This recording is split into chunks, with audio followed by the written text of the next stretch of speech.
Welcome! In front of me is a Xiaomi Redmi Note 13, and today I'll go over unboxing along with a quick look at the device itself.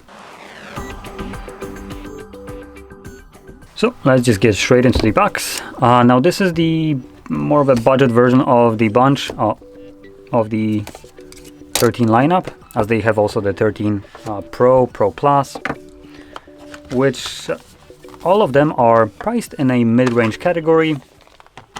While this one, if I'm correct, which I'm gonna check in a second, is priced more towards the budget people. Nope, never mind. It's about 300 bucks. So that in mind, it's not really that much of a budget device. But in any case, let's just see what we get. No. Take that off. Eat that. We get a charging cable, power brick, and that's it. Let's boot up the device. So the device was released in January 4th of 2024, and when it comes onto the display, which you will be able to see in a second, at least in its full glory, this is a 6.67 inch display running a 1080p resolution, so 1080 by 2400. It is an AMOLED display with 120 Hz refresh rate and a peak brightness of 1000 nits. It also boasts about an 89% screen to body ratio with 390 pixels per inch, give or take. So the display right here is actually pretty good, specifically for the price of, well, almost like a entry of mid-range devices. It is a pretty good one. Bezels are minimal, though not as small as they are on the Pro version of this device, which also comes with a flat display. Now, if we flip it over, we have a triple camera setup. Now, I can already tell you that the triple camera setup here is a freaking scam, and what you get is a one garbage camera that you will never use, as most manufacturers do this for some stupid reason. They always have the incessant need of including this absolute dog shit right here that you can see. And the dog shit is a 2 megapixel, here it's a depth sensor. On the Pro and Pro Plus, it's a macro. In either case, it's effing useless. So, outside of that, we have a 108 megapixel wide sensor with PDAF. That's the top one. And then the bottom one is an 8 megapixel ultra wide lens. And with both those cameras, at the back at least, you can record at 1080p 30 frames. And then at the front, under the hole punch, we have a 16 megapixel wide sensor that also can record at 1080p 30 frames. So, continuing on, interestingly enough, we have a normal power button on the side, meaning that we do have an under-display fingerprint sensor, which is a surprise, especially for a phone at this kind of price range. Now, outside of that, it does suffer a little bit on the quality right here, so the frame right here is plastic, unlike the aluminum one on the Pro and Pro Plus. Then the back right here seems to be also plastic, or could be glass. Let me quickly check. So, doesn't really state here. It's not that I can find, so I can't really say if it's plastic or glass. It might be actually glass, though I wouldn't bet on it. But in any case, at the front we have Corning Gorilla Glass 5 as the one that covers obviously the display. And continuing on with the build quality, if we start from the top, we do have something that people might have already forgotten that ever existed, which is a headphone jack. Then we have our little bit of a speaker grill, microphone, and that's a microphone. That's an IR blaster. So you can see it's kind of reflective. So what that is used for is to swap for any kind of remote control that uses an infrared light to control any kind of appliances.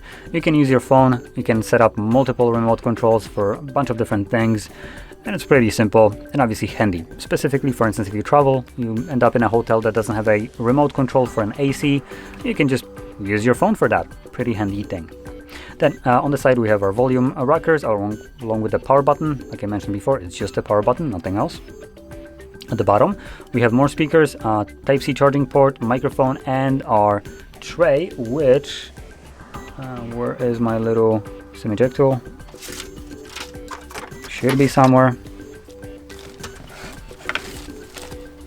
Oh gosh, where did I yeet that thing? Oh, for goodness sake.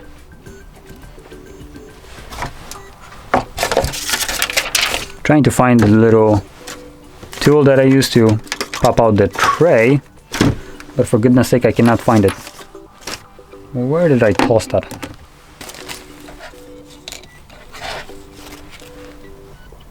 I guess I'm not gonna find it. But in any case, I do know what we have in there. So we do have a expandable storage, so we can pop in an SD card in here, and other than that we would have a dual SIM support. And what I'm not so okay, so it does use a share SIM tray, so you can either have two different SIM cards or one SIM card and one SD card, something to keep in mind. And moving on into the internals of this device, the phone comes with a 5000 mAh battery, and in terms of charging, we have a 33 watt charger, though there's no info about how fast it would charge the device with this charger. I can presume that it's probably going to get something along below 2 hours to full charge.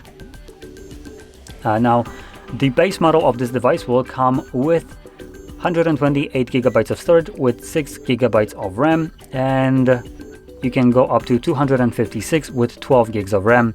In any case, it is the storage that we get here is UFS 2.2, so not the best one, and a step down from the Pro and Pro Plus, which come with 3.2 if I remember correctly. So last thing is the processor in here that is powering this device, which is a Dimensity 6080. Now, with all that out of the way, I will say for the price that this comes at, which is roughly about like $300, if that is correct, I would probably recommend going for at least the Pro version of this device, as it's going to be a bit better and doesn't cost that much more. And for anyone else interested in some other alternatives over this one, which I will be sticking with just the also Xiaomi, because when it comes down to these devices, Xiaomi is just king in terms of like the price ranges and what you get. So what I would probably recommend checking out, if you are interested in, would be the Poco F5. It is going to be a little bit more expensive, probably closer to the like Pro Plus, I think, like $380. Though keep in mind that the device was released in May of 2023, so there's a chance you might actually get it on a bit of a discount, meaning that it could actually come close to the price of this phone here.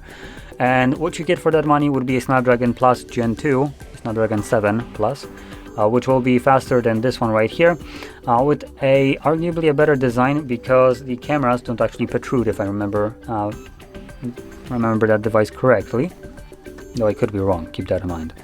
But the processor there will be faster, and the charger that comes with the device also will be faster at 67 watts, meaning that you can charge your device to 100% in 46 minutes, which is pretty sweet.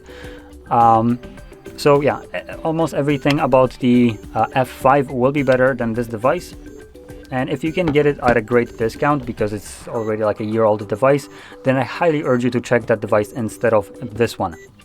And like I said, also the Pro version of this device, the Note 13 Pro, will also be a fantastic device, better than this, and looks a bit better, has a better cameras, also comes with a 67 watt charger compared to this one. So out of all the three Note 13 lineups, this one is obviously the lowest end, as the name would suggest, and it does sacrifice a bit over the other higher end versions of this phone, which kind of takes a little bit too much from them. If it comes at this price of $300, I would recommend going for at least the Pro version over this one. If it's something like $250, then it's a pretty decent device, but like I said, $300, it's starting to not be as worth it compared to the Pro version of this phone. So with that out of the way, if you found this very helpful, don't forget to hit like, subscribe, and thanks for watching.